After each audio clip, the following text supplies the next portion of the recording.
समझो बाबू,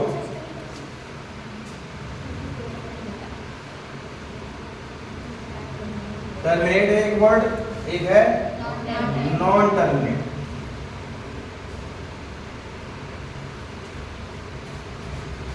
टर्मिनेट को हिंदी में बोलते हैं हम शांत। क्या बोलते हैं?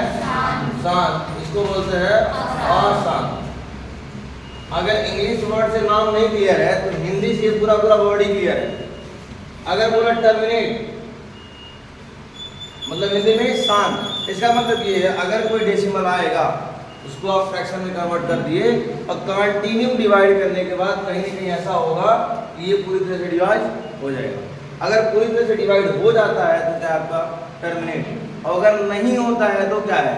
Non terminate. क्या है? Non terminate. जैसे सपोज आपके पास एक नंबर है 11/2, हाँ कमेंट 11/2। अब आप इसको जब डिवाइड करोगे तो 2 5 जा 10, बचा आपके पास 1 और 2 5 जा 10। डेसिमल लगाओगे तो 5.5 इसका आंसर आएगा। मतलब ये यहीं पर जाकर के रुक गया। कुछ और नंबर होंगे जो 2-3 डिजिट के बाद जाकर के रुक जाएंगे, पर अगर ना रुके तो क्या होगा? Non terminate. रुक गया तो टर्मिनेट, ना रुका तो नॉन टर्मिनेट। जैसे आपके पास है एक वर्ड 1/3, अब इसको कंटिन्यू आप डिवाइड करिए, कहीं भी ये रुकेगा नहीं। अगर रुक जाता तो टर्मिनेट, नहीं रुकेगा तो क्या हो जाएगा? Non terminate. अब इसको आप डिवाइड करेंगे 0.33333 इनफाइनाइट टाइम तक आता रहेगा, पर ये कभी कंप्लीट डिवाइड नहीं होगा। इतनी सी बात आपको याद रखना है।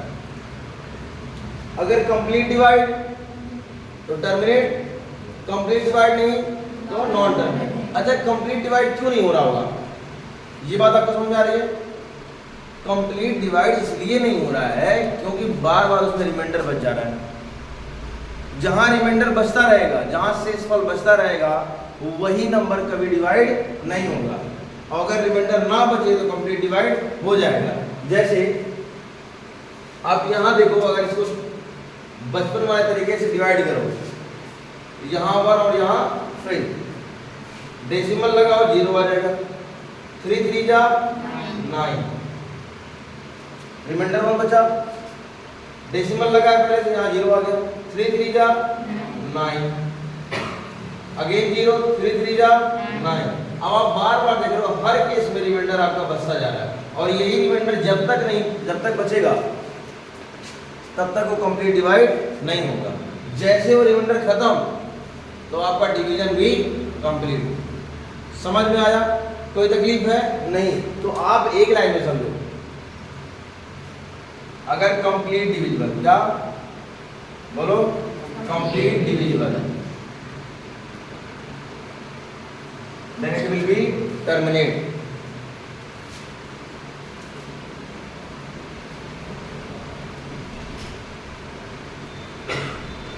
ये कंप्लीट डिविजिबल नहीं होगा। क्यों नहीं होगा? क्योंकि यहाँ बार बार रिमाइंडर बच रहा है, ये बात समझ में आ गया? अब एक वर्ड मैं यूज करूंगा, रेकरिंग और नॉन रेकरिंग।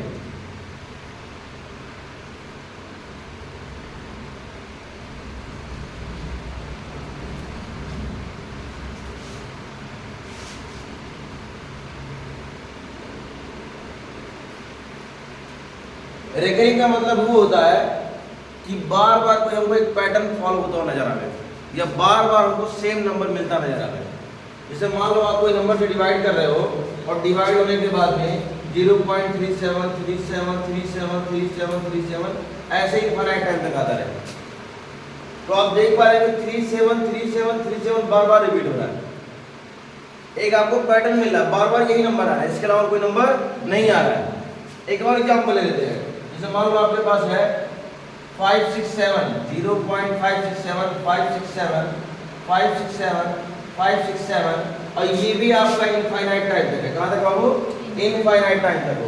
तो आप देख पा रहे होंगे कि यहाँ पर एक ऐसा नंबर है जो 567 बार बार रिपीट हो रहा है। हो रहा है कि नहीं हो रहा है?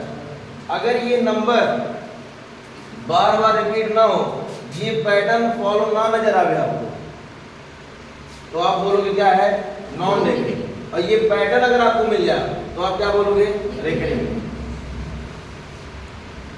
अगर ऐसे कंटिन्यू नंबर मिल रहे हैं तो क्या है, रेकरिंग, जिसको बोलते हैं हिंदी में क्या बोलते हैं जी, आवर्ती। क्या बोलते हैं, आवर्ती। और इसको बोलते हैं अनावर्ती।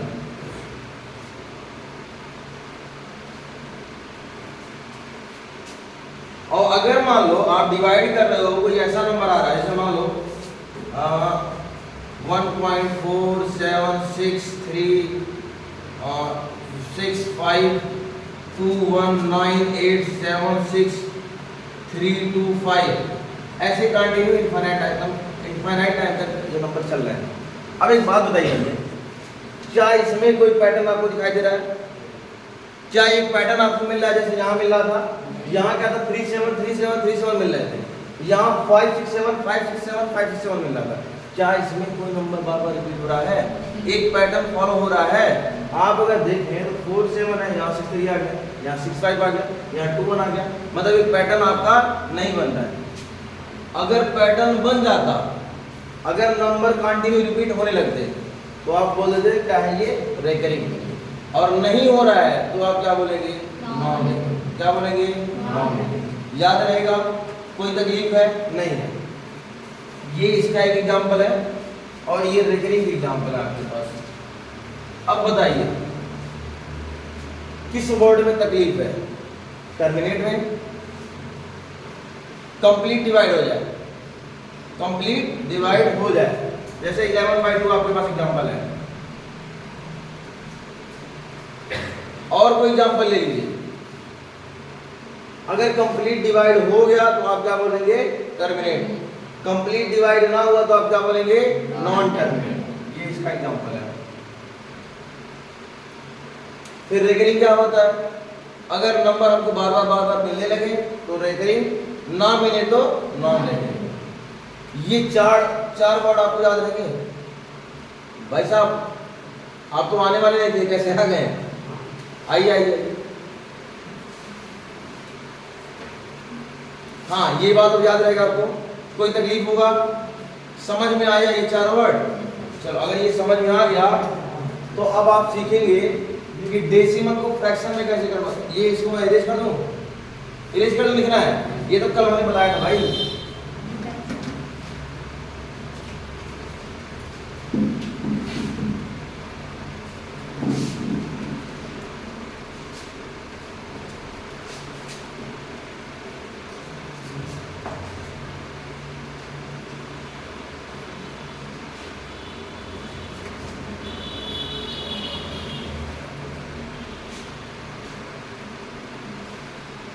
अब डेसिमल में एक क्वेश्चन आता है,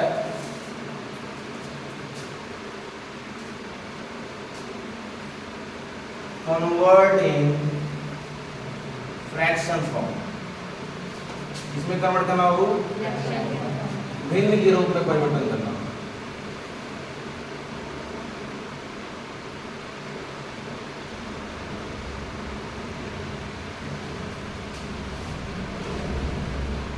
ऐसे क्वेश्चन आएंगे इसमें। मान लो आपको दे दे 2.476, आपसे बोले इसको फ्रैक्शन में कन्वर्ट कर दीजिए। तो हमने आपसे बोला था सबसे सस्ता सरल दिखाओ, जहां डेसिमल दिखाई दे वहां आप क्या लिखेंगे, 1। जहां डेसिमल वहां 1, उसके ठीक नीचे 1, और जितने डिजिट आपको राइट साइड में दिखाई दे रहे हैं, इस साइड में जितने भी डिजिट दिखाई दे रहे हैं उतना 0। अब जो आपको वैल्यू मिला क्या मिलेगा, 2476 डिवाइड बाई 1000। और यही फ्रैक्शन फॉर्म है, समझ पाए? और एग्जांपल ले लें, 0.37485, ये आपके पास एक नंबर है। बोले इसे कन्वर्ट करिए फ्रैक्शन के फॉर्म में, तो आप क्या करेंगे, जहां डेसिमल उसके नीचे 1, और राइट साइड में जितने डिजिट दिखाई दे रहे हैं आपको उतना 0। अब आपके पास वैल्यू क्या है 3745 डिवाइड बाई 4 टाइम 0। ठीक है, एक तो ये लड्डू वाला क्वेश्चन दे देगा आपको जो आप 250 उड़ा देंगे, एक देगा थोड़ा सा बढ़िया वाला क्वेश्चन जिसको हम क्या बोलते हैं राजभोग वाले क्वेश्चन। कौन सा क्वेश्चन? राजभोग वाले। उसको देखते हैं। जैसे आपके पास एक क्वेश्चन दे दे 0.44444444 इनफाइनाइट टाइम। कन्वर्ट करिए इसको फ्रैक्शन के फॉर्म में। क्या आप इसको कन्वर्ट कर सकते हैं? एकदम लड्डू सा भाई, हमने बोल दिया राजभोग पर है लड्डू जैसा, कुछ नहीं करना है। आप एक बात समझो, 4444 कांटे रिपीट हो रहा है, ये रिपीट होता रहेगा, कोई दिक्कत नहीं है। इसको कुछ ऐसे लिखा जा सकता है 0.4 का पावर। अगर ये ऊपर बार लगा है तो ये बार ये बताता है कि ये बार बार आया है। बार का ये मतलब ये कि बार बार आया है। और कहीं कहीं ऐसा लिखा रहता है 0.4 के ऊपर डॉट लग जाता है, तो दोनों का मतलब एक ही है। अगर बार लगा है तो बार बार आप समझ जाएंगे, पर अगर ऊपर डॉट लगा है तो डॉट को कोई डेसिमल नहीं समझेगा भाई, डॉट को डेसिमल नहीं समझना है। इसका भी वही मतलब है जो इसका मतलब है, यहां पर भी वही सेम वैल्यू होगा 0.4444। क्या ये बात आपको समझ में आ गया? अगर आ गया तो कुछ करना नहीं है। स्टेप 1 में क्या होता है, आप इसको मान लीजिए x इक्वल टू 0.4444 इनफाइनाइट। अब एक चीज आपको ऑब्जर्व करना वो ये कि कितने नंबर बार बार रिपीट हो रहे हैं। तो वहां पे कितना नंबर बार बार रिपीट हो रहा है?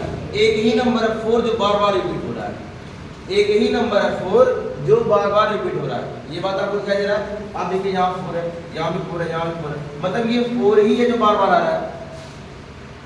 तो जितना नंबर रिपीट होता है उतने 0 से मल्टीप्लाई करते हैं। अगर एक नंबर रिपीट हुआ तो आप 10 से मल्टीप्लाई करेंगे, अगर 2 डिजिट रिपीट हुआ तो आप 100 से मल्टीप्लाई करेंगे, अगर 3 डिजिट रिपीट हुआ तो आप 1000 से मल्टीप्लाई करेंगे। ये बात समझ आ रहा है? यहाँ पे आप देख रहे हैं कि एक डिजिट बार बार रिपीट हो रहा है, तो आप लिखेंगे मल्टीप्लाई बाई 10 बोथ साइड, दोनों तरफ 10 से गुणा करने पर। ठीक, जब आप इसमें 10 से मल्टीप्लाई करेंगे तो ये क्या हो जाएगा 10x। क्या हो जाएगा? x में 10 का मल्टीप्लाई तो आता है सबको ना, कितना हो जाएगा 10। अब एक बात बताइए, आपके पास एक नंबर है 0.4, मैं बोलूं इसमें 10 से मल्टीप्लाई करिए तो कितना आएगा? ये कैसे आया? ये 4 वही लड्डू वाला तरीका, डेसिमल हटाइए 1, जितने डिजिट उतना 0, 10 से 10 कैंसिल, बचा क्या आपके पास? समझ में आ रहा है भाई? तो एक बात बताइए, मैं इसमें अगर मल्टीप्लाई करूंगा तो ये जो पहला वाला 4 है डेसिमल के जस्ट बाद वाला, ये क्या बन जाएगा? 4 बन जाएगा। डेसिमल के बाद जो पहला डिजिट है ये क्या बन जाएगा? कंप्लीट 4। और उसके बाद वाला वैसे रह जाएंगे। समझ में आ रहा है? अब आपके पास दो इक्वेशन, इसको आप मान लेंगे इक्वेशन 2 और ये होगा आपका इक्वेशन 1। Subtract equation 1 from 2। बड़े वाले में से छोटे वाले को माइनस कर दीजिए। बड़ा वाला कितना? 10x, छोटा वाला कितना? x। तो 2 में से आप 1 को माइनस कर दीजिए।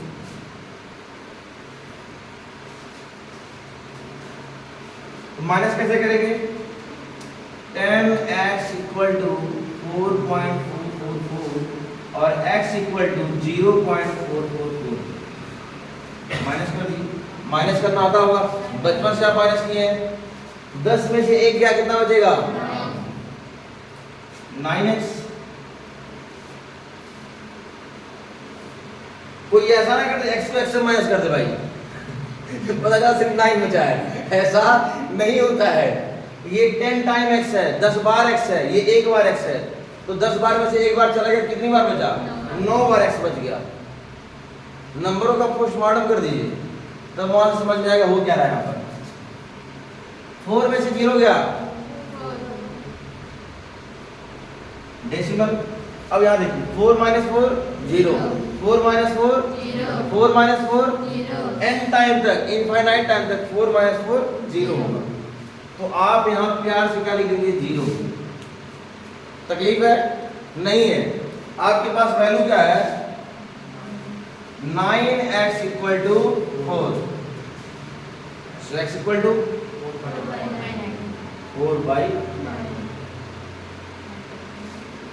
यही फ्रैक्शन है किसका? 0.444 का। कितने लोगों को समझ में आया? कितने लोगों के दिमाग से बाउंस हो गया? समझ में आने वाले कितने लोग हैं? जबरदस्ती का हाथ नहीं उठाना, समझ में आया होगा तो। नहीं आया? ले भगवान दीदी, लिसन टू मी केयरफुली। आपके पास नंबर है 0.4444 इनफाइनाइट टाइम तक, अनंत टाइम तक। अनंत समझ में आता है? जिसको आप ना देख पाए, ना गिन पाए, वही अनंत है। तो इसको ऐसे भी लिखा जाता है, ऊपर बार लग जाता है। इसको क्या बोलते हैं? जो लाइनें खींचे उसको बार बोलते हैं। क्या बोलते हैं? बार। मतलब बार बार आएगा। कौन आएगा? 4। तो मैंने इसको मान लिया x। क्या मान लिया? तो x = इतना हो गया। हम बोल रहे हैं दोनों तरफ 10 से मल्टीप्लाई कर दिए। तो आपका क्वेश्चन हो जाए सब 10 से मल्टीप्लाई क्यों करना है? समझेंगे लाला, ये एक का नंबर बार बार रिपीट हो रहा है। एक नंबर रिपीट होगा तो 10 से मल्टीप्लाई, 2 नंबर रिपीट होगा तो 100 से, 3 नंबर होगा तो 1000 से, 4 नंबर होगा तो 10,000 से, 5 होगा तो लाख से होगा। तो यहाँ कितना रिपीट हो रहा है? 4 रिपीट हो रहा है बार बार। एक के नंबर बार बार आ रहा है। अगर मान लो कहें 0.3535, तो यहाँ कितने नंबर बार बार आ रहे हैं? 2 नंबर। 3 और 5 एक साथ आ रहा है बार बार। 3 5 3 5 3 5 3 5। तो यहाँ कितने मल्टीप्लाई करोगे? 100 से, मतलब 100 से मल्टीप्लाई करोगी। समझ में आया? नहीं आया? एक नंबर तो 10 से, 2 नंबर तो 100 से, 100 से, 3 नंबर तो 1000, 4 नंबर तो 10,000। समझ में आया? तो दोनों तरफ करना, एक तरफ नाइंसाफी होता है, दोनों तरफ इंसाफ होता है।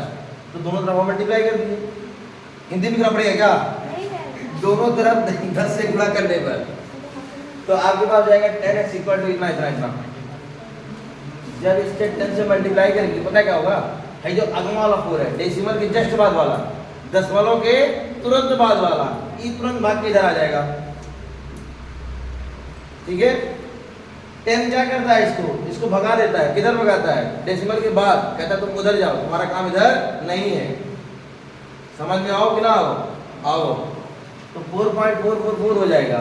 अब हम बोल रहे हैं बड़े में से छोटे वाले को माइनस करिए। नहीं समझ पाए? बड़े भैया ही आपको पैसा देंगे ना, कि आप उनको पैसा देंगे? ले भाई साहब, ऐसा नहीं होता है। बड़े आपको देते हैं, मतलब बड़े में से छोटे वाले को माइनस किया जा सकता है। नहीं समझ पाए? हाँ। तो 10x - x, तो 10 में से 1 गया, कितना बचता है? 9। हाँ, 9x = अब देखिए यहाँ पे 4 है, यहाँ 0 है, तो 4 - 0। आप 1 रुपया मंगल किया अपने भैया से और आपके पास 4 रुपया था भैया के पास, तो कितना बचा? 4 ही बचेगा ना। और इधर मांग लिया, सब खर्च कर दिए, 0 हो गया।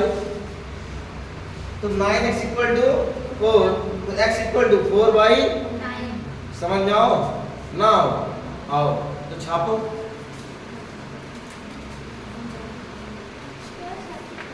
हैं? छापो छापो, मत छापो।